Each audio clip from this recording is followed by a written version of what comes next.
Welcome to the Vergecast, the flagship podcast of DLCs. I'm your friend David Pierce, and this is the third and final episode in our miniseries about the future of gaming. We've talked about handheld gaming and why consoles like the Switch and the Steam Deck might just be the future of everything. We've talked about how to emulate and preserve old games and why that matters in a really important way. And today we're going to talk about big games, the biggest games, games like Fortnite and Call of Duty and Roblox and Madden and Assassin's Creed, the kinds of games that even people who don't care about games know about. These games are so culturally important and economically outrageous that it often feels like as those games go, so goes the whole gaming industry. But those games are changing. The way that they get made is changing. The way that they get sold is changing. Everything about them is changing. So we're going to try to figure out today what happens to the biggest games and what it means for all the rest of the games and for us who play them. My colleagues from Polygon, Chris, Plante, and Russ Frushtick are back with me. The way this is going to work is we're going to talk it out a little bit, and then I'm going to go do some research, talk to some people, and then present them with what I've discovered and see if I've learned anything at all. Also, before we get into it, I just want to say we've had this crazy run of miniseries over the last few months. I know it's been a lot of Vergecast, and I'm so grateful to all of you who have listened to all these episodes and gone with me and us on these weird adventures into AI and connectivity and gaming. We've had a ton of fun making these episodes. I know it's been a lot. The Vergecast feed is going to go mostly back to normal now. But seriously, thank you to everyone who has sent nice emails, who has called in with thoughts on the hotline. We're very grateful. It's been incredibly fun. With that, let's just get into it. Russ and Chris are here. Here we go. Chris Plante, welcome back. Hey, thank you. Russ Frushtick, welcome back. Thank you. This is the third of our 3 episodes. It's been very fun so far. I have learned an enormous amount about the gaming world that I did not know already. And for this episode, we've kind of noodled around like the edges of what is coming for gaming in the last 2 episodes. But this time we're going to talk about like the biggest games and game makers on planet Earth, because we've gone through this huge transition in so much of entertainment, whether it's the way that we consume music or the way that we consume TV, and how Netflix changed the whole business of how television and movies get made and all that stuff. And what you guys have told me sort of in the planning process for this is that gaming is in the middle or at the beginning of a similar transition, that the way we think about what games are and how we buy them and the biggest names of all of them is set to shift and shift fairly quickly. Russ, you're nodding. Is that a fair way of thinking about it? Yeah, absolutely. We're already seeing it. The rise of the subscription model for game, quote, ownership with the rise of something like Game Pass means that you can pay your $15 a month, whatever it is, for a ton of games, and you don't actually end up buying any physical games. You end up just like kind of renting them in a way through these services. And this has already been a huge priority for companies like Microsoft, and you're going to see it continue to increase over time. I'm just sort of trying to think this through. And I think one of the things that's happened in Hollywood is basically the whole middle fell out, right? You can either make a giant, like Avengers style blockbuster, or you can make a relatively small budget thing, or you can make a TV show, right? Like we've figured out how to do sort of prestige TV, but if you are in the business of making like event movies, which I would say is probably the closest thing to a AAA game in that space. Yeah, sure. Like a big Marvel movie. Yeah. Yeah. It's not a perfect analogy, but it's close enough. There is nothing in the middle anymore. You either have to spend very little and hope, or spend a gigantic amount of money on super safe IP, and that's all that's left. Is that where we're headed in video games too? Kind of, though, with maybe an adjustment to like the framing of the middle. There's a lot of middle now. We just don't watch it. There's like so much middle. There's, Netflix has a gajillion middle productions, and they come out every week and they don't even market them. And they're not particularly good. And it used to be that you would go to a movie theater and people had to put effort into the middle. And now the middle is just like filler. You could make a cultural moment out of the middle in the past. And I think that is long gone in Hollywood. Yes. On the gaming side, the middle used to be the $10 to $20 million game that took, let's say, 3 years to make and came out and did pretty well. And Activision would put out a bunch of those. EA would put out a bunch of those. And what you're seeing is these big studios, because of the rising expenses of game making at that level, they are unwilling to do those smaller investments because they're really sinking hundreds of millions of dollars into the big franchises, the Diablos of the world, the GTAs of the world, and they just can't afford to focus on those small potential wins because the losses can be huge even for those like mid-range titles. So what you're seeing is, the AAA, and that's paired with the like indie world, which can obviously be very low budget, up to, let's say, $2 and $3 million games, which honestly these days is small in the way that like an indie movie at $2 and $3 million is small. But then at the same time, it also seems like some of these companies that make these huge AAA games are making fewer of them. Like, I feel like, and I can't prove this, maybe you guys would definitely know better than I would, but I feel like the number of like big name games that I've never heard of goes down every year. That it's all games that I've been hearing about forever. It's all Assassin's Creed. Like EA just keeps running back the same 6 sports games it does every year. There's a something 3 and a something 4 and a something 11 that comes out every year. But I don't feel like there are that many truly new things coming out of these giant studios anymore. Is that true? Yeah, I think that this, and to connect us to the middle, this happened actually before streaming. And this is what the Call of Duty, Mass Effect, Madden era did to AAA. Is, when Fresh and I were starting and covering video games, it wasn't unusual for Ubisoft to try a few different random things.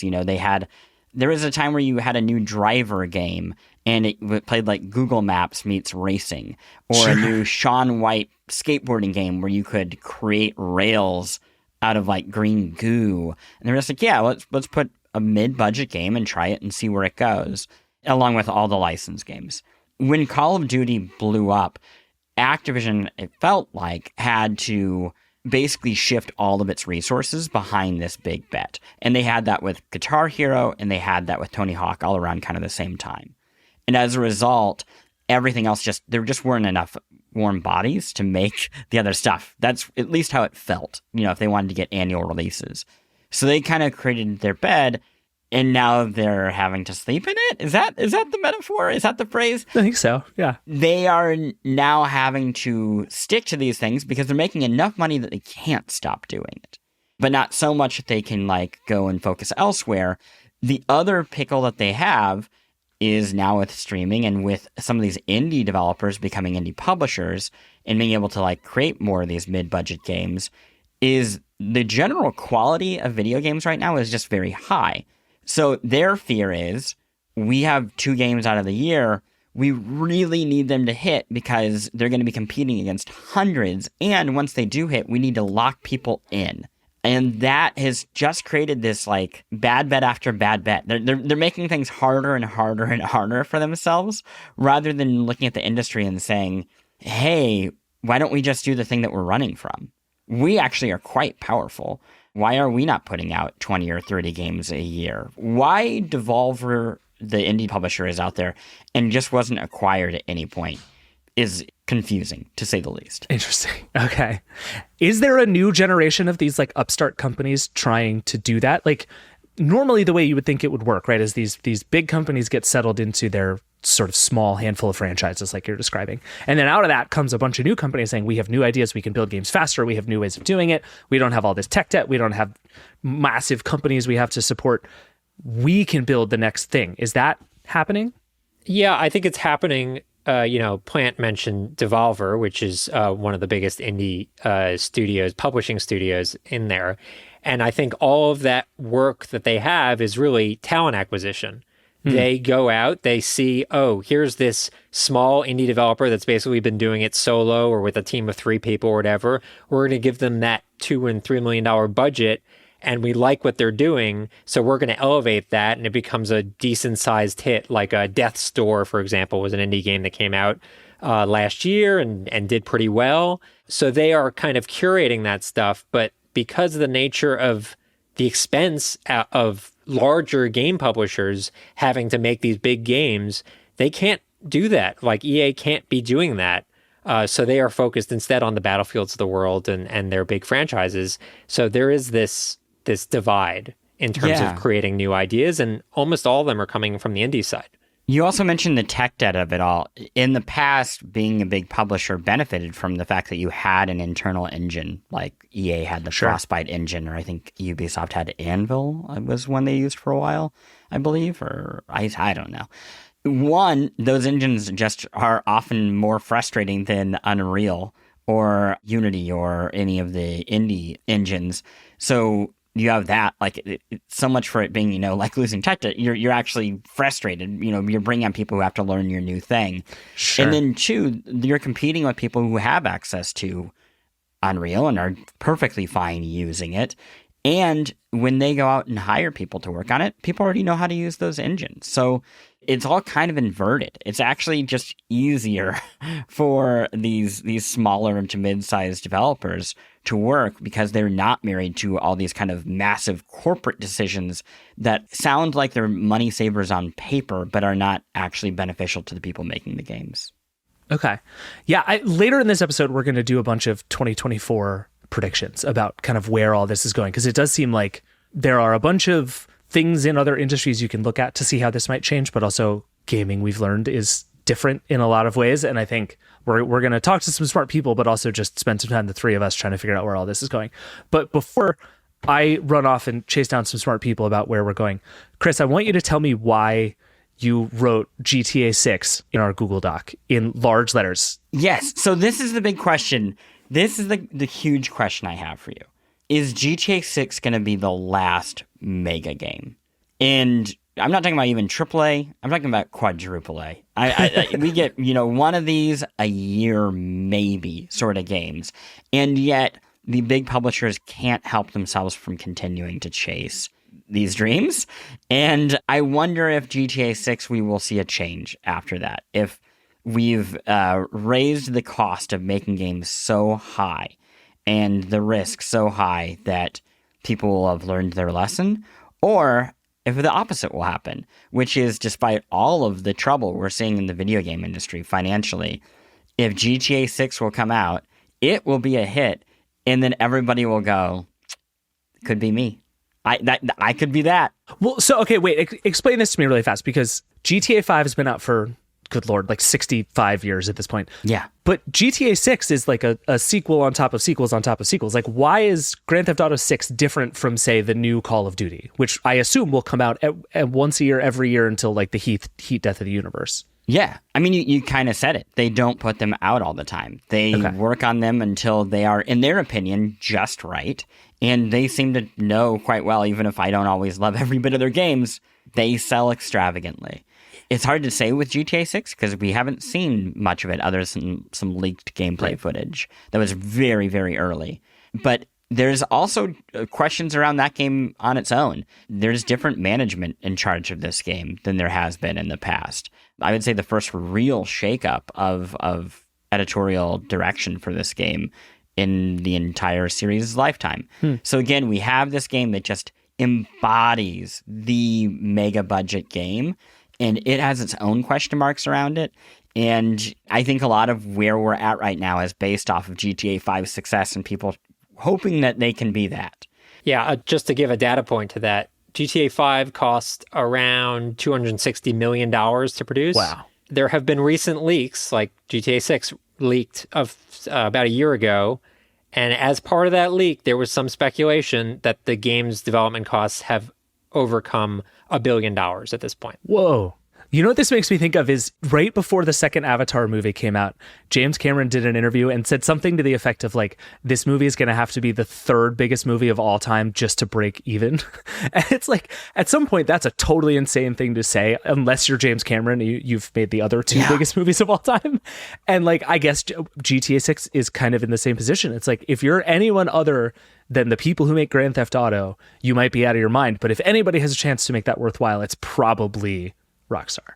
I guess like a thought to leave the listeners on who maybe don't follow games closely, because this might sound deranged. How could we see the end of AAA? And I'm not saying that there's a guarantee that will happen at all. But think about the Marvel era and the superhero era that is coming to an end. It is at the very top of pop culture until these increasingly big bets start to like flop, right? And you get 3 or 4 of these in a row, and suddenly they're not making money, and suddenly it's a bad bet. And the market signals that they're looking at other things. We have Oppenheimer and Barbie this summer really popping off, and a lot of other movies.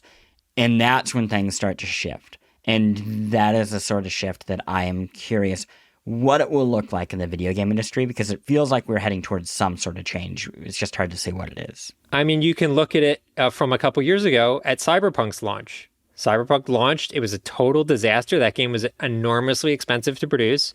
They've since brought it back from the edge with updates and DLC and all sorts of stuff. The game is great now, but that was a representation of what can happen. Even if you throw hundreds of millions of dollars at a game, you are not necessarily guaranteed to get that back if the game launches and it's a disaster. Yeah, that's a good one. And yeah, I like the idea of like, are we still in the Marvel can do no wrong era, or are we in the everybody's kind of bored of Marvel era?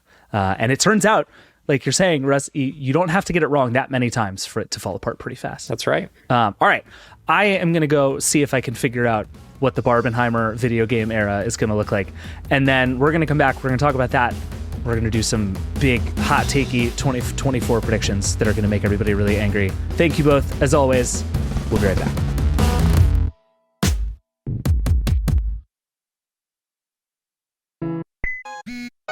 All right, we're back. As always, it's been a few weeks. Through the magic of time travel and podcast editing, we're back. You guys look different, I have to say. You've changed since we were here last. I've seen some things. Especially you, Chris. Oh, yeah. Well, Plante has seen a lot of things. So the thing we're here to talk about is big games. And this one was actually the most fun for me of all of the episodes that we've done, because this is a topic I know essentially nothing about. So essentially what we're going to do is I did a bunch of research. I talked to a bunch of people, and I tried to like speed run my way through learning about the very big business of very big video games. And I have come with some ideas and theories about where all of this is headed. And I want you guys to like check what I have come up with and sort of bring it back to reality for me. How does that sound? Sounds good. Sounds great. Okay. So the way that I've framed this, because I have found myself unnecessarily structuring all of these things as I have gone through it, just to help it make sense, is like, if the big question is kind of where do AAA games go, I have 4 possible futures. I don't know which one of them I think is right, but there's kind of an analog somewhere else in the world that could be how this goes. And I'm just going to walk you through all of them, and we're going to talk them out. But first, I have to say, you guys screwed me over really badly, because neither of you prepared me for the idea that absolutely no one agrees on what AAA means or what indie means or any of these terms. And so for every single person I talked to, I was like, let's talk about AAA games. And they're like, well, what do you mean when you talk about AAA? And I was just like, I don't know. You're supposed to know the answer to that. If it makes you feel any better, the Game Awards just announced that Dave the Diver was nominated for Best Indie of the Year, one of 5 or 6 that were nominated for Best Indie of the Year.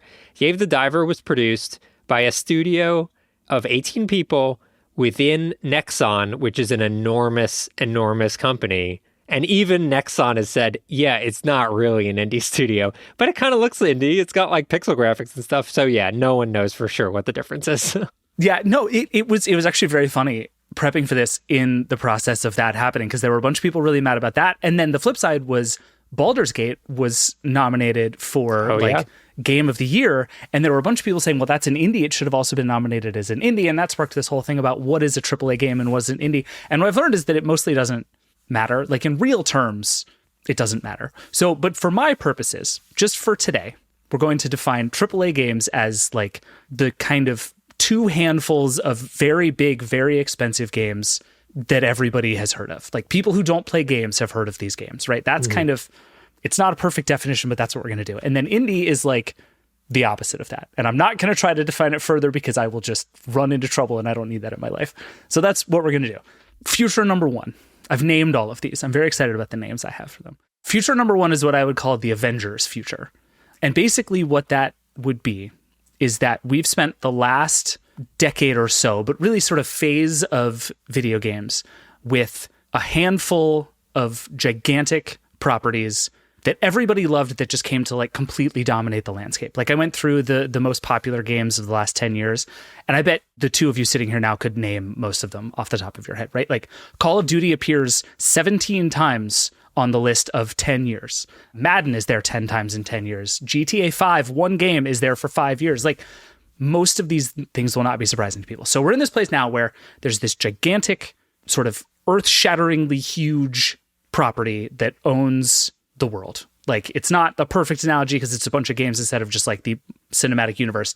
They've been big for a really long time, but now there is this feeling that these things are so big and so, frankly, bad now. They've gotten so risk averse because they're so big and they're so expensive and they're so complicated that they're starting to crack, and that eventually the Avengers can't be good forever, and eventually that stops being good, and then there is time for something else. And I think one case you could make is that we're like right at the end of this massive dominance of a handful of properties, and the next thing is starting to appear. Like, Call of Duty Modern Warfare 3 just came out. By all accounts, just a garbage fire of a game. Everybody seems to hate it.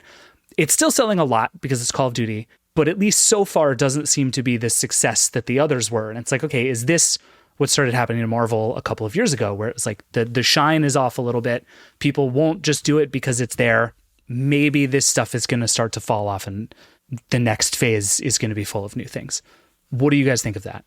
I think you're right that I think we're starting to see the franchises that were forever easily bankable. We're starting to see them struggle in these environments, and franchises like Call of Duty have sustained themselves not on the, oh man, there's a huge campaign and there's multiplayer, whatever, just on the fact that they have a free-to-play mode that's very popular in Warzone, and that is monetized out the butt. So that's where they're making all their money. So I think that's what you're going to start to see with those bigger franchises. I think the other struggle that these big franchises come up against, which is actually a good thing, is because there is so much week in, week out competition from smaller games that are doing cool things, they pull time and resources and money away from people saying, oh, the $60 that I spend only goes to Call of Duty or only goes to Madden or whatever it is. Instead, they're going to say, I'm going to buy 3 games for $20 each, and I'm going to play those for 30 hours, 40 hours, whatever it is. So I actually think this is not necessarily a bad thing, what you're describing. Yeah, to be clear, I don't necessarily think any of these are actually bad futures. Like, one of the things I wrote under the Avengers future bullet in my notes was, it's just the end of an era, everything changes, don't be afraid, right? Like, this does not mean it's the end of good video games. I just think it's possible. I would not say it's likely, but it's possible that it is the end of a certain set of video games. I'm going to get really pedantic here, but I don't think it is the end of an era at all. I think it is just a continuation of an era, because let me know if this sounds familiar. So there's this company called Activision, and it has the biggest game in the world, and it stops making all of its other games, and it puts all of its resources into that game, and it actually has multiple teams working on different versions of that game so they can get it out every year, right? I'm obviously talking about Tony Hawk's Pro Skater. Sorry, actually, no, I'm talking about Guitar Hero. Oh, wait, no, I'm talking about Call of Duty. Overwatch, is now at the end of its life cycle with esports. They're closing the esports league. There are ebbs and flows to these things. And yes, those are down, but then Fortnite is up, right? Minecraft is still dominant. And those things, yes, like Fresh mentioned, they're not updating every year, but they are updating constantly. They're finding new ways to bring in cash. It's just a slightly different cadence and presentation. But you would agree, Plante, that there are way fewer AAA big releases every year, like these years, than they are 5 years ago. For sure, but if we're going off I guess specifically the Marvel comparison, I think doesn't work here, because the Marvel games, the big games continue to exist, and the big games get only bigger. They're getting larger and larger. But it's weird because on one hand, I want to agree with that. There are fewer big games, but I don't even know if that's true anymore. There are fewer big games made by Ubisoft and EA and Activision, but now other teams are making big games. We're getting pretty large-sized games from Sega and Atlas. We're getting large games from Remedy. We're getting even former indie studios that have a ton of money that are now making their own very large-scale projects.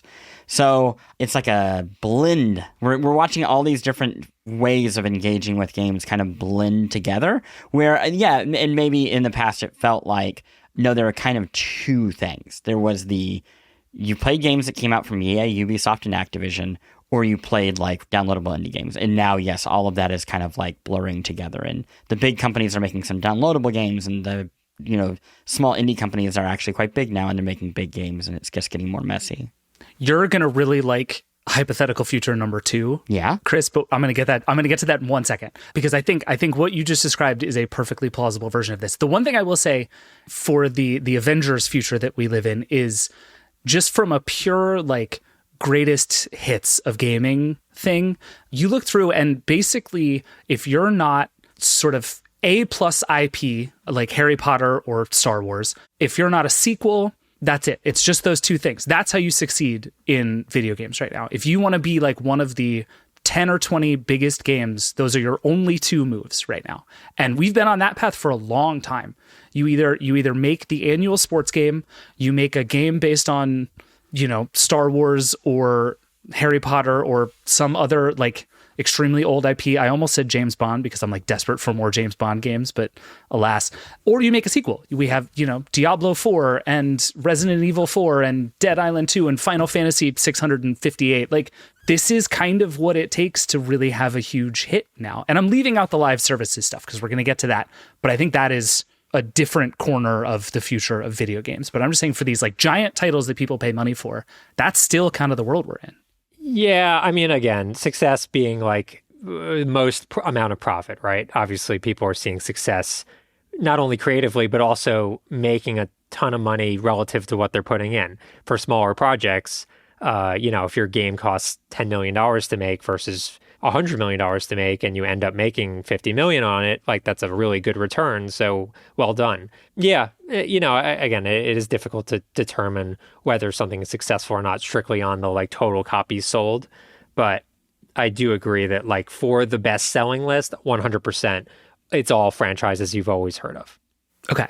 Hypothetical future number 2 is what I call the prestige TV future. And this is, I think, closer to what we've been describing, right? Which is basically we're going to get a whole industry shifting away from there being kind of one big giant move, which is like make big movies, put them in theaters and try to make a lot of money, and towards something a little broader, a little different. The business model changes a little bit, but it lets you do all kinds of different stuff. You can start to take A-list actors and make limited series and sell them that way. You can start to make longer running TV shows. You can make documentaries have a comeback. Like this idea that by upending the way the business works and essentially taking it out of a couple of companies' hands, you give people many more ways to make things at many different scales that make money, which I think to some extent like signals a big part of the end of like these unbelievably expensive AAA games, because that no longer is the only move is to spend an outrageous amount of money to try to make an outrageous amount of money,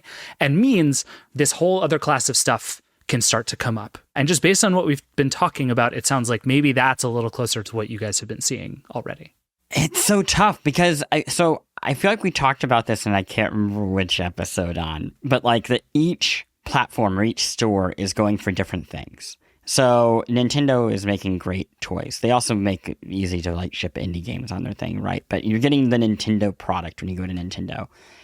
I think what you're talking about doesn't quite align with like what I think of with Sony, which is we are a showcase of hardware in your living room, and we're going to continue to make these $70 to $80 video games that are very, very fancy and blockbuster, right? And that's our brand. What you are describing makes a lot of sense to me for Xbox, and especially as it pushes onto Game Pass, where there becomes much more value in novelty and just pure raw output, the number of things that you are shipping, and less on, hey, here's the one game that you're going to play for the next 5 years.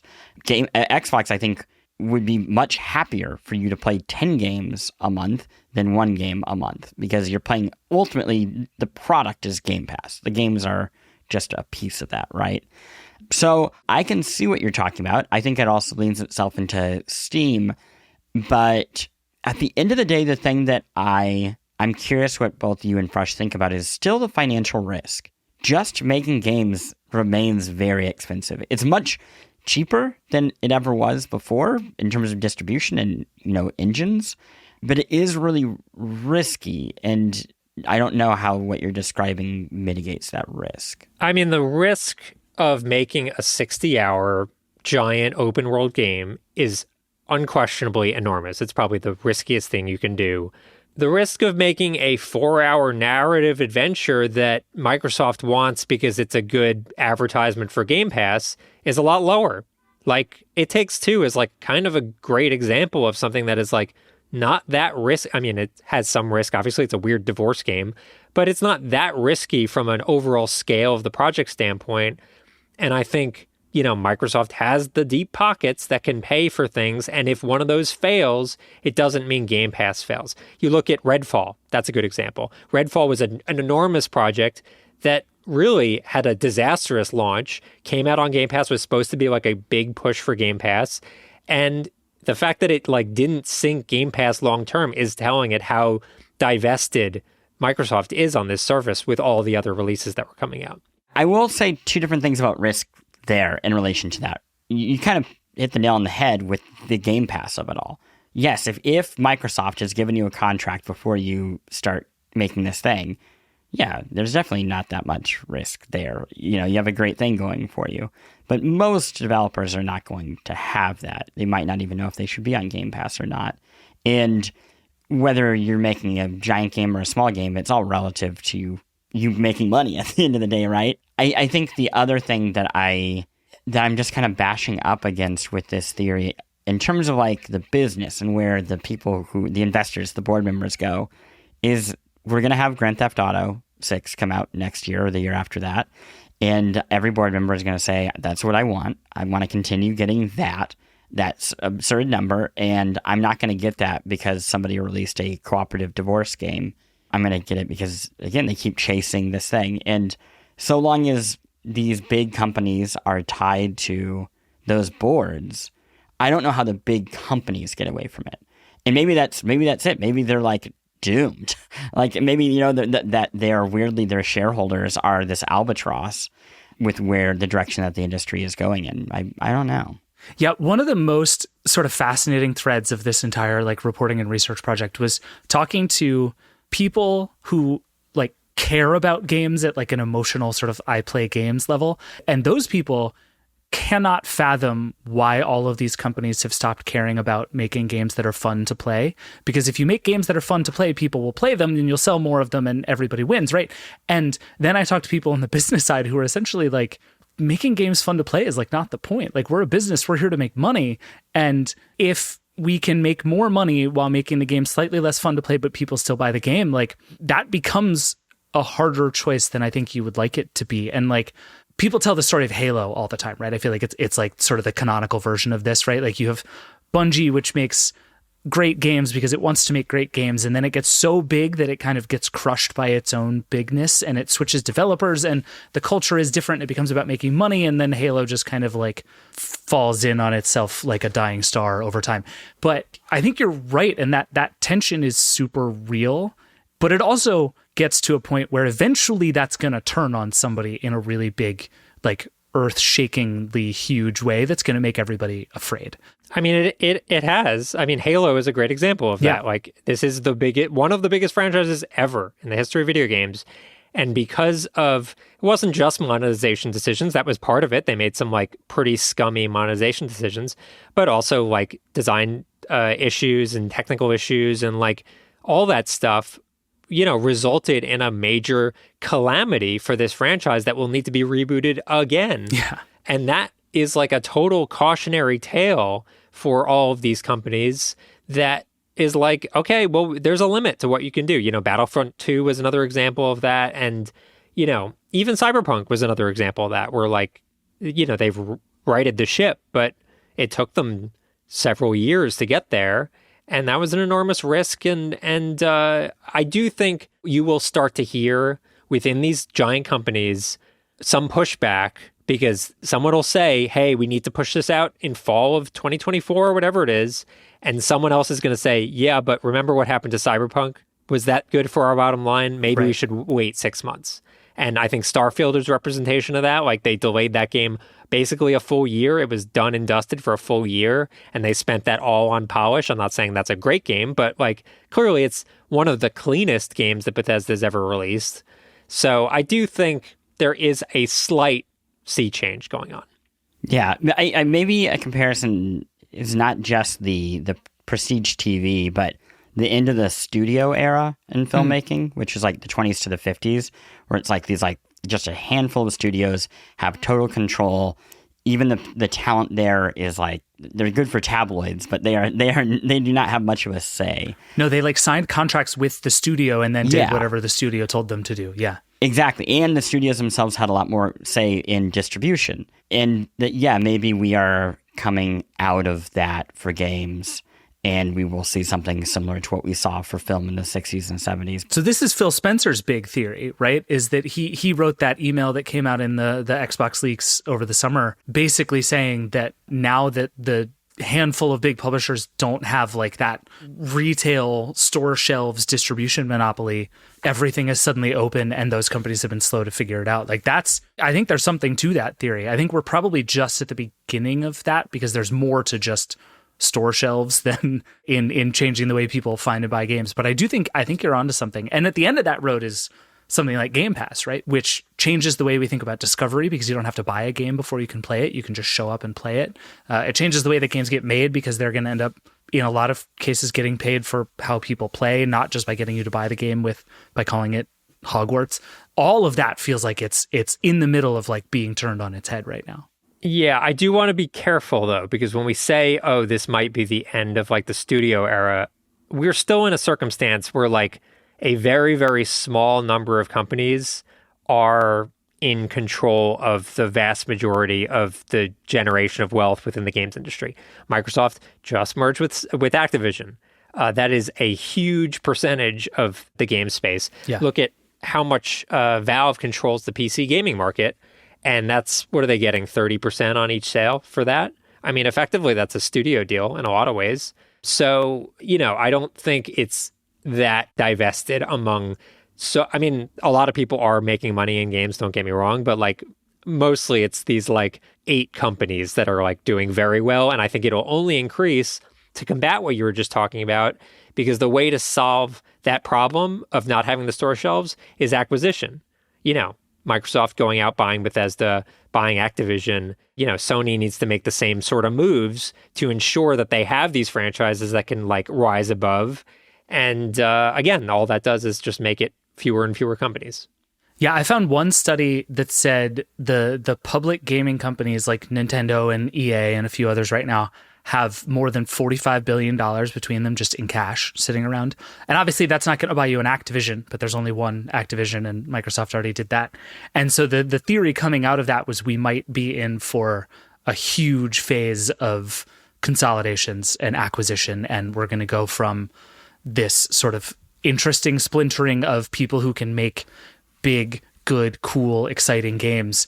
And that might all start to get compressed again, because it's going to get bought by the same handful of companies that have been doing this for a really long time. I think that's very possible, and I think would be kind of bad news. Maybe the only hesitation I have with that is like we've seen Embracer Group try to do that, right? Like a large company be like, I'm going to buy up 30 different things and try to run them all. And it doesn't work well. I think there's a reason that even, again, going back to film studios, they let a lot of independent creators and studios and groups make something, and they go and acquire that product. And then they they avoid the risk of like the early days of development, but 2, they're not managing so many things. I wouldn't be surprised if people made the bad decision to like over consolidate and try to get as many studios under your banner as possible.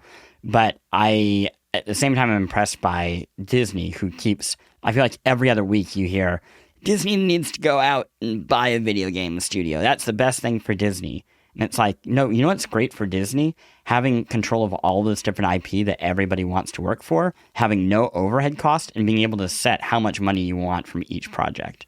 Yeah.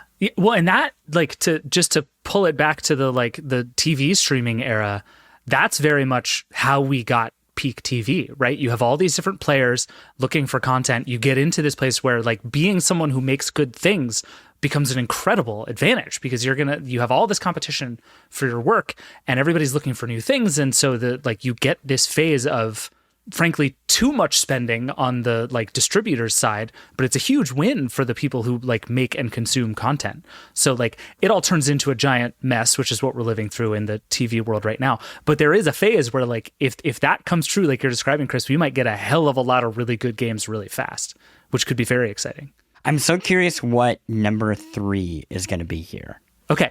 Do you want to hear number 3? Yes. Oh, shit. I have 2 more and I can't decide which to do first. All right, we'll just do number 3 right now. Number 3 is what I call the iPhone future. Okay. Which is that everybody starts to complain that the big thing is boring now. Everybody gets mad. And, oh, would you look at that? It just keeps winning. And the part of me that thinks this might be the truth is the part of me that has talked to folks who say some of these franchises we have are just completely unkillable. That there is nothing you can do to Assassin's Creed. There's no version of Assassin's Creed you can make that is so bad that people will stop playing it or that people will stop making it. Same for Call of Duty, same for Madden. Everybody's going to keep making Star Wars games because it's Star Wars. Everybody's going to keep making Harry Potter games because it's Harry Potter. And that world is now so big and so successful that breaking it up or even breaking into it is going to be much harder than anybody reckons for. And there might be a bunch of cool folks on the outside competing for scraps, but like the winners are going to stay the winners, no matter what they do. It is funny that you mentioned Assassin's Creed at the top there, because Assassin's Creed historically was an annual franchise. It just started, Ubisoft was pumping them out at an insane rate. And then just recently, they released Valhalla when the Xbox Series X and PlayStation 5 launched, and then had like a gap of 3 or 4 years between that and Mirage, which just came out, to like kind of tepid reviews. I think that's a representation of like Ubisoft realizing, hey, there's a lot of burnout here and we can't keep up with it. It is not necessarily the bankable franchise that it once was. So while I agree with you, like Assassin's Creed's not going to like go away forever, I don't think it's the like lock solid guarantee that it once was. Yeah, and I think you already named Halo. Yeah. And before that we talked about Tony Hawk and Guitar Hero. Nothing's unkillable. To be fair, nobody killed Tony Hawk. Tony Hawk remains He's Tony doing Hawk. great.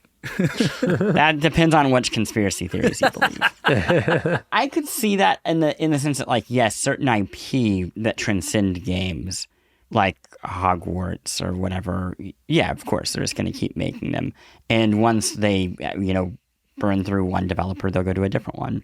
I think the exception to the rule here is, yes, something like Call of Duty, where it will extend long beyond its life cycle. But, Call of Duty Modern Warfare 3 might have been, laughed off the face of Metacritic. Warzone's still making plenty of money. So they've done the thing that I think Ubisoft wanted to do with Assassin's Creed, which was, hey, we need to get away from these annual games. We need to get a living game version of this out. And we're still waiting for that with Assassin's Creed, where so far Call of Duty has done a pretty good job of adjusting. And they have a history of doing this. They had mobile Call of Duty games that were available, and I believe in China, South Korea, Japan, years ago, before they were even here. They I believe, had a partnership with Tencent. This is things that you'll need to fact check, but they're aware that they have to evolve with the times. And then, yes, the core product can just kind of keep being there. It's funny talking about all the Marvel stuff in the superhero era, because it's not so unlike what Marvel has done with comics, right? Yeah. Comics themselves go up and down, but they're always trying to get into film or TV or audiobooks or who knows what else. And even if the original comics are not the top sellers, they never fully go away. Yeah, I think that's right. And I think one of the things for me that has been the most interesting in trying to figure out this particular future is it feels like I do think some of these franchises are, if not too big to die, like damn hard to kill. But then there's also this thing, like you talk about the live services game, and it also feels like we now have this dominant generation of a handful of those games. You have, Roblox and Fortnite and, I don't know, Apex Legends kind of, and Warzone. And like, there probably aren't more than 5 of these games that essentially dominate that space.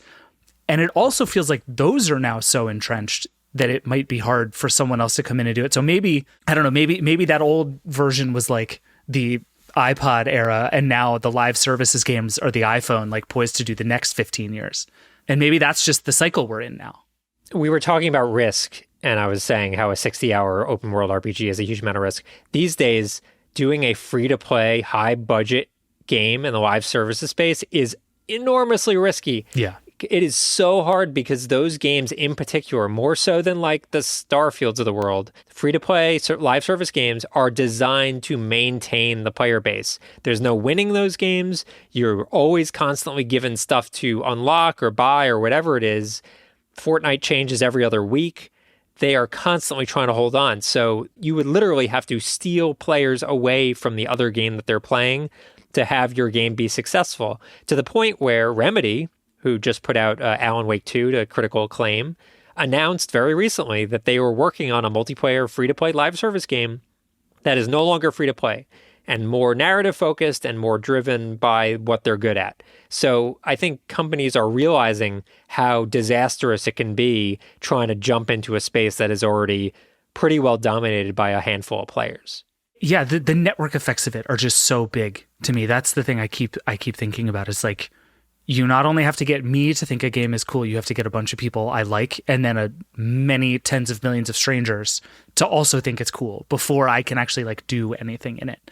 But the flip side of that is the reward seems to be higher than ever, right? Like the sense is we can build this game essentially once and make money from it forever. And that seems to be what everybody wants now. Fortnite's revenue is astronomical.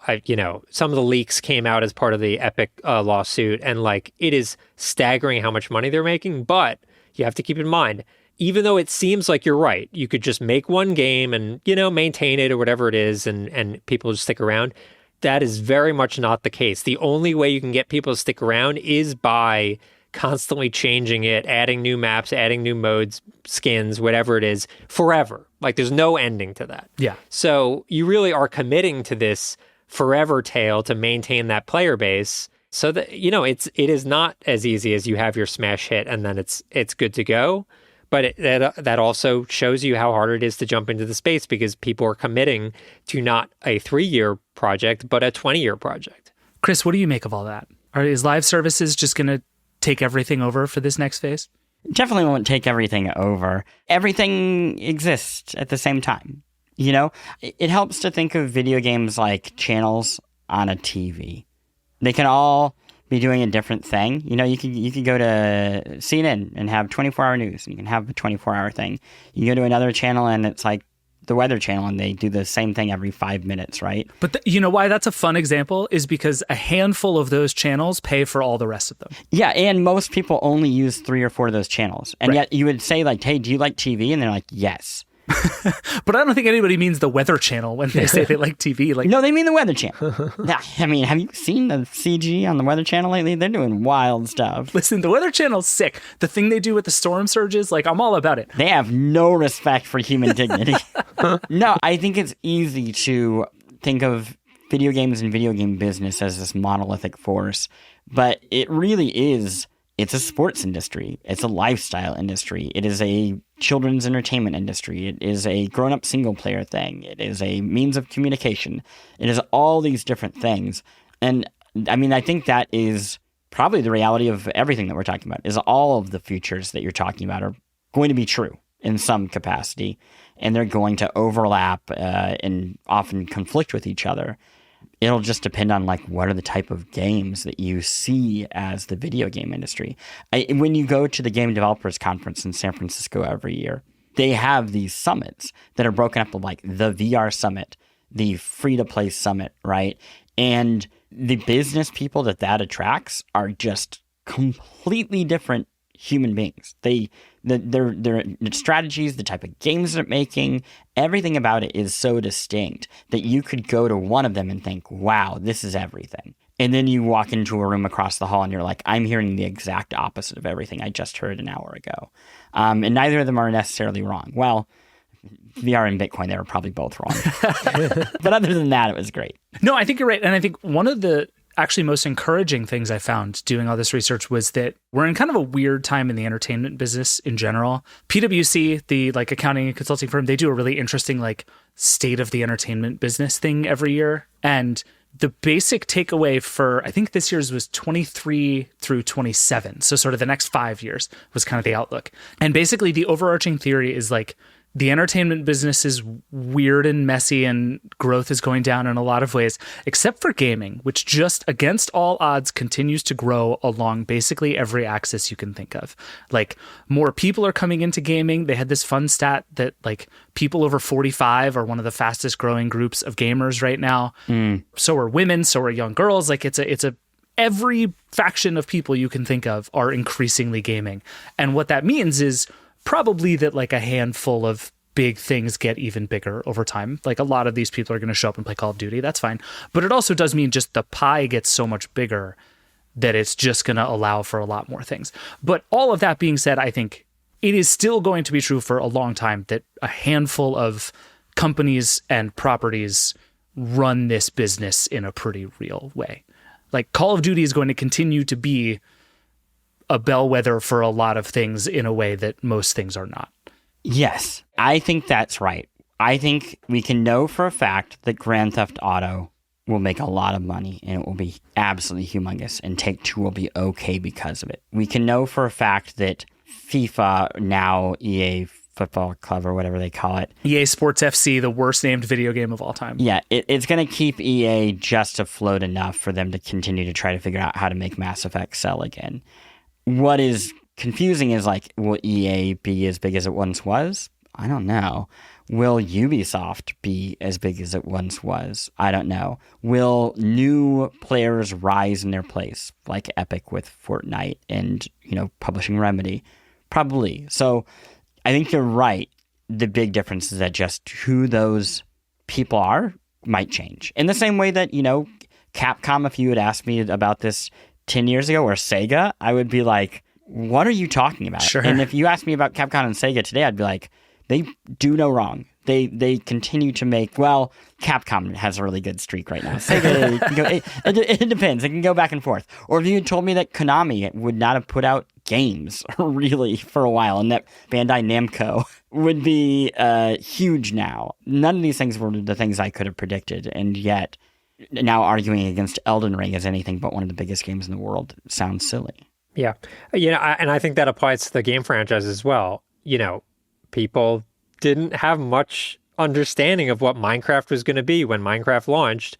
And the fact that it is now a worldwide property that was originally made by a very, very, very small team tells you that it is possible. That is like the jackpot of jackpots. There's really no scenario where anyone would ever bet the likelihood of that happening, but it is possible for new franchises to get in there. It's just very, very rare. It's like a once every 5 years kind of thing, if that. So, yeah, I mean, you will see movement. But again, so long as you're not super hyper focused on the large business side of it, and if you're just sitting at home and you want to play cool games, it's never been better for that. Like, it is literally so diverse and you have so many options, and from a like inexpensive nature, like playing games and being into games, pretty damn cheap for what you're getting out of it. Like the ROI is incredible. So I think it is kind of a great time, as you said, for the audience to really grow and become bigger and more welcoming. Can I just tell you the unfair thing about video game culture? The one thing. This is actually the only one, the only issue I have. I've never actually had any concerns, and that's well documented. That Fresh mentioned Minecraft, and I can say something like, I played the original build of Minecraft when it was in a forum. And I say that out loud, and I sound like the biggest asshole, and nobody thinks it's cool. You also sound like you're 200 years old. I do. But if I said something like, I saw those lovely boys in Liverpool at a little bar down the street, and then they went on to become the Beatles, people would be like, holy moly, that's incredible. And I don't know what that is. Maybe it's just game history that was still of a dork era, that people are like, yeah, that just means that you were around in a dork at that time, you little pipsqueak, gonna give you a swirly. Chris, I just want you to know I think you're impressive. Thank you. Honestly, I just wanted praise, and I got it. I'm so proud of you. I Thank could not. you. I couldn't even begin to tell you. You might think that it doesn't work, but it does. I do feel better. Listen, I'm proud of you. You were early. You were early. What are you going to do? You were the first one. You get to be a Minecraft hipster. Congratulations. I'm going to cut this recording out and then just listen to it every morning when I wake up. There we go. All right, we need to take one more quick break, and then I have one more theory that we've kind of already talked about, and then I have some questions for you, and then we're going to get out of here. We'll be right back.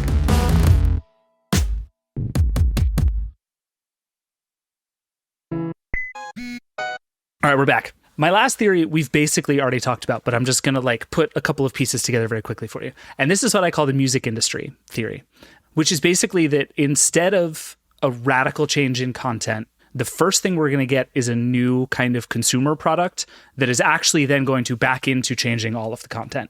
And I think the two versions of that, both of which we've talked about a little bit, are Game Pass and things like it. This idea that you pay one price for lots of games instead of buying games individually, and live services games, which is just a completely different way of monetizing a game that functionally changes, like you were talking about, Russ, what those games are and how they're made and maintained over time. So I think in this case, Game Pass is probably the more relevant one to us right now at this moment, because what we haven't seen is what that will mean for how games get made. Whereas I feel like the live services answer is just obvious, right? If microtransactions changed how games got made, that just exists in the world now. I don't think that's arguable anymore. But I do think the question of is the way that we buy and pay for games going to change the games themselves is still kind of in the middle of being sorted out. I actually think that Game Pass is already determining how some games get made. Really? Okay. I think it's already happening. I think there are 3-hour narrative games that would not exist if a pitch wasn't greenlit by Microsoft and said, okay, this is great. We love what you're doing. And here's this cute little walkthrough of it. And we're into it. It's going to come to Game Pass. But ordinarily, that 3-hour narrative game would really struggle on Steam or another platform, and Game Pass is the solve in the way that it kind of reaches all the people. Chris, you were pointing during that. I'm assuming you like this theory. I was waiting for Fresh to say my game of the year from last year, Pentiment. It was made within the Xbox family. This is an indie game. But what happened is Obsidian, who has made very, very large role-playing games, decided, let's make a book about the 16th century. And when I say a book, I meant video game, but that was a hell of a Freudian slip because it was really just a game that you read a lot about. You are an illuminator. So the person who made text look beautiful way, way back in the day. And then there's kind of a murder mystery that happens. It is a slow game. It is a deeply thoughtful game. It is a religious and spiritual game. It would have never, ever been made within the Xbox system without Game Pass. And Xbox made a lot of indie games, but there is a huge difference between Limbo and Pentiment. And I think Xbox proving that is showing hey, this is something that we're looking to do inside. I think that they are doing it. I think there's a lot of reasons for them to do that. I think that is a great way to retain talent, because how often in the past would it be well, this person made all their money and now they're going to leave and go make Pentiment because they can, and being able to say, hey, you know what? Stay here. We'll keep you paid. We'll take care of your health insurance and you can just make it here. I think that's encouraging. I think it also is a great way for them to test out ideas. Playing a game like Pentiment, you can feel a lot of the groundwork for probably much larger games that this studio will do in the future. So it creates, I think, a healthier ecosystem at these very large companies. Fresh mentioned really earlier in this, Dave the Diver at Nexon being, mistaken for an indie game. But I think it's telling that Nexon would want to try to create something like that and have that as part of their portfolio. It feels crass when you have to say as part of a portfolio. But again, at the end of the day, these are businesses and they are balancing these needs.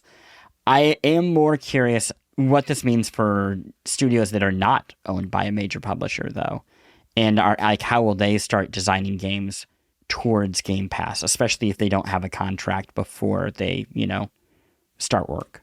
Yeah, it's worth noting. I don't think there's a scenario, especially in those external cases, where they don't kind of start with a representation of what the project's going to be and pitch to Microsoft and say, hey, here's what the game is. So no one's starting from 0-0 to get on Game Pass. But I do agree. I think those pitches are altered by Game Pass simply existing. Yeah, it's it just always makes me think about the thing on Netflix where like every Netflix miniseries is like 2 episodes too long because they're very interested in the idea of getting you to watch as long as possible because that's what success looks like. And so every movie is 30 minutes too long and every miniseries is 2 episodes too long. And part of that is just a function of what the system is, right? It's the incentives, it's how people experience these things, it's what gets you in the door. And I think in games that will do some really interesting stuff. Just in the same way that like the App Store is another recent example of this, right? Like the App Store changed the way that people thought about paying for games because it pretty quickly everybody decided that you can't put a $70 game in the App Store. Whether that was a good decision historically or led us down a bunch of really horrible roads, we can debate. But then that changed a bunch of games, and that's where a lot of the free-to-play stuff started to come from, and like our loot boxes started to become the thing, and it changed Apple's services business. And like you spiral all of that out of this like one how it monetizes decision in really messy ways. It also led to a lot of awful crap on the App Store that is just designed to con you into paying for stuff you don't actually want. And my fear for something like Game Pass would be that like if not properly curated, it will turn into something like that too. Like I think all the time about Spotify's thing where there are all these white noise podcasts on Spotify making a ton of money because the way that they make money is by getting you to play stuff for a long period of time. And if you play a 12-hour noise podcast for 8 hours, that's going to make the podcast some money, even though it's just white noise. And so that's just like, it's a little way of breaking the incentive structure that I think there are going to be ways to do that in games that are going to be ugly. And it's going to be interesting to see Microsoft and others try to not let that happen. What is good is that because you have to pay for Game Pass, Microsoft really can't put free-to-play games on Game Pass because those are free. Yeah. So at least you can avoid that. There are games on there that have monetization elements where you can buy skins or whatever it is, even though it is on Game Pass. Broadly speaking, that's not the case. Most of the games that are on there are like pretty full games to begin with. But I do think having that small barrier to entry of payment actually makes a huge difference. Apple Arcade is the other representation of that, where none of those games have monetization built in because they're already getting the money up front. And both of them are also retailers. So it's the difference between like Netflix and Amazon Prime, right? Where Netflix doesn't also sell the movies. So they just try to get as much as possible within Netflix. But I feel like in both the Game Pass and the Apple Arcade case, you can have chaos. You can have thousands of options. Go buy them. But when part of the sell of joining these services is the curation, you're only going to get the quote best of the best. No, I think that's right. And I think if that holds, it can lead to some very cool things. And again, is another kind of thing that can open up lots of discovery and different avenues for doing different kind of stuff because you don't just have to bet on the stuff that you know works because you have other ways to put it in front of people. I think that's very cool. All right. It sounds like all my theories are true. I feel great about this. I crushed this research project. You did so well. I'm really proud of you. I have 3 questions for the two of you that I have not successfully answered in any way, shape, or form by talking to people and that you guys have brought up and I want to talk about it and then we're going to get out of here. The first question is the $70 price tag for a game going to last? Can that hold? I see people who are furious about it. I see people who are like, actually, that's an undersell for what some of these games are worth. Like, is that sustainable in the gaming industry? Certainly not going to go down. Yeah, like it's at $70 now for, quote, next gen games. Obviously smaller games can be cheaper than that, but yeah, I think that will stay. But I also think some games, if you're going to spend, hell, Elden Ring, perfect example. I played Elden Ring for 150 hours, easily worth, I think it was $60 when it came out. Easily worth that $60. I'd pay $100 and be happy. So yeah, I think it is sustainable insofar as it's not going to come down from that. I also think we're seeing more variety of pricing across the landscape. Assassin's Creed Mirage didn't cost $70. Yeah. And yet it's the Ubisoft's big game. I think it's never great to have to pay more money for things, but also the pricing of video games has been a disaster for 2 decades, and how that has been addressed has been everything from horse armor, to other DLC, and the studios are always trying to figure out like, how are we going to make this work? The industry is a bit more financially perilous than I think sometimes people give it credit for. That's not to say that there aren't CEOs taking just absurd paydays and that there is better ways to run these businesses. But even with that, the sheer cost to make a game is just getting higher and higher, and the risk associated with it is getting higher with that. What I would also add is go back and find copies of like the Toys R Us magazine from when the Super Nintendo launched, and you will see the prices were like pretty much in line with the prices we see today, sometimes even over back then. So really, game prices have not kept up with inflation in the way that other industries like movie tickets have. Though we have Verge listeners, so we will recognize that is because it is cartridges with chips inside, and it costs more to actually make them than discs. We recognize all of it. I'm just saying, I could feel people tensing their hands around their steering wheel, being like, am I gonna just drive right off the edge? Companies will charge exactly what they think they can charge and still make money. And I will say there is really no historical precedent for that number going down. I think you're right. Okay, I'm going to combine my last two questions into one question, which is, what the hell is the deal with GTA 6? I have talked to so many people and done so much research on this, and there is this thing that is happening where the news of a possible forthcoming trailer for GTA 6 was like nationwide news. GTA 5 is like a good game. It's very old. It's very popular. Grand Theft Auto is not like by an order of magnitude the biggest game on planet Earth, but there is something about this game coming, we think next year, right? 2024, that is different. Like, what is the deal with this game? I mean, I would look to when Grand Theft Auto 5 came out that year. It was a guaranteed, lock solid, no question about it, biggest game of the year by a mile.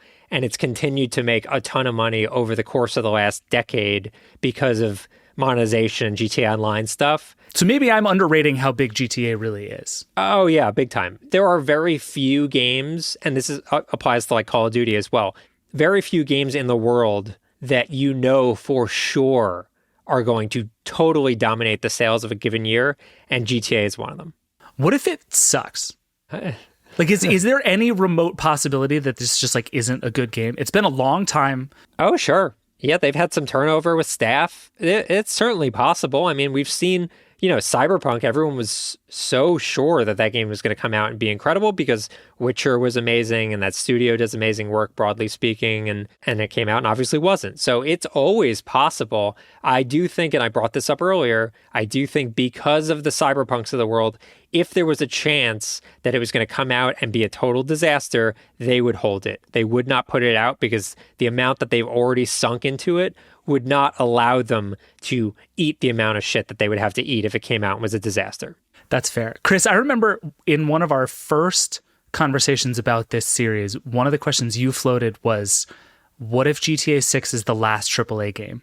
I think it won't be, but I think there is something about this moment and this game that feels, I don't know, inflective. Is that a thing? Like at an inflection point? Can you be, whatever. It feels like a moment in the broader gaming world too. It is because it always is bigger. Every GTA game is bigger than what we thought possible. I remember when I played GTA 5 for the first time on the Xbox 360, and it felt like the dark arts. It felt like it should not be running on that hardware, and it was just so grand in scope and ambition. Whether or not it's even good, it's just big. It's funny, since we talked about that, I actually dug up an old story, and it's telling that I can't even remember if it was during GTA 4's launch or GTA 5's launch, which was by somebody who was saying just that.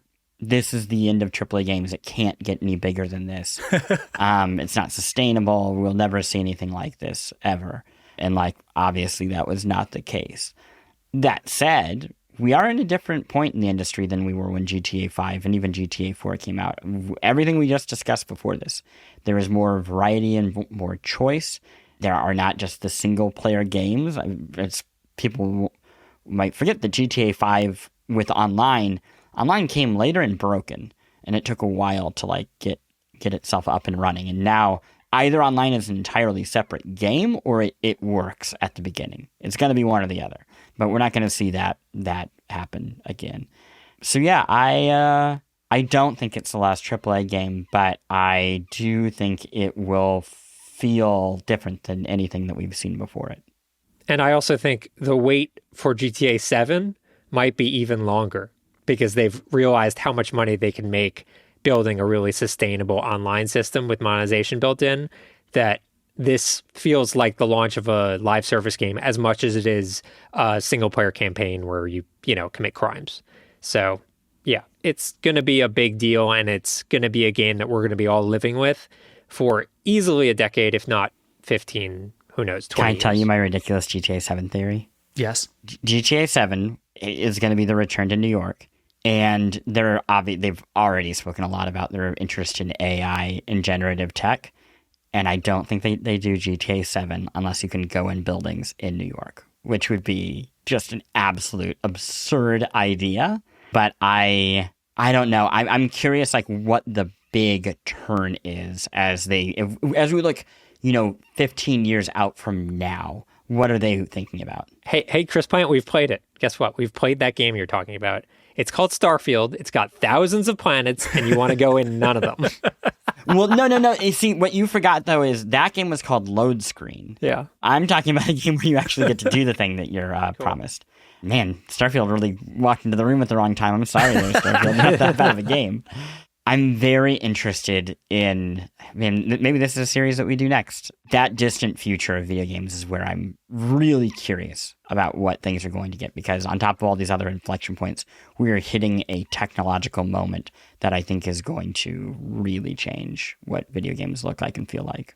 I think that's right. I've heard a surprising amount of people saying generative AI is going to completely change everything about how we make and experience video games. And everybody says that about generative AI and everything. So I'm like, I kind of do a lot of like patting people on the head when they say that stuff. But I think fast forward a while and you're probably not wrong. I was just going to say with generative AI, I understand that people hear that and they might think like, oh, generative AI is like creating a game that I hit the make me a good game button. I'm not talking about that. Like, if you go to any of these major studios, they are farming out so much work to people who just make apples and fake Blu-rays and tables that they put in their game, just stuff, assets.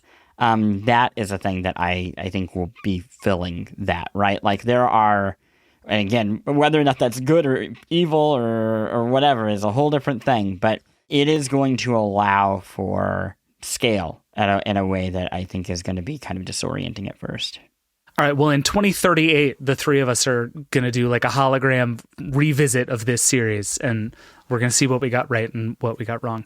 But for now, we got to go. Thank you both for doing this. This series has been so much fun. We're going to have to like invent a reason to do this again. I have very much enjoyed doing this with you guys. Hey, can we plug our show? Please. If you have enjoyed listening to Russ, Frushtick, and myself, we have a podcast called The Besties that we do every week with Justin and Griffin McElroy of The Adventure Zone and My Brother and Me. That's kind of how you say it. And we also have a every other week spinoff on the same feed called The Resties, where it's just Frush and I kind of getting into the nitty-gritty of things. So if you enjoy that, you can get that. And if you enjoyed us being here, you can reach David at Nilay Patel at CompuServe.com, I think is his email address. Yep, that's right. And we'll take care of it from there. I'll leave his phone number in the show notes. 1-800-COOL-GUY. Perfect. Awesome. Thank you both. We will do this again someday when GTA 7 comes out. It's going to be epic. All right, that's it for the Vergecast. Thanks to Chris and Russ for being here. This was super fun. I will miss you terribly. And thanks to all of you, as always, for listening. As always, if you have thoughts, questions, feelings, or other big games you want to talk about, you can always email us at vergecast@theverge.com or keep calling the hotline, 866-VERGE11. We have some fun hotline stuff planned between now and the end of the year. So keep calling in with all of your questions, thoughts, and ideas.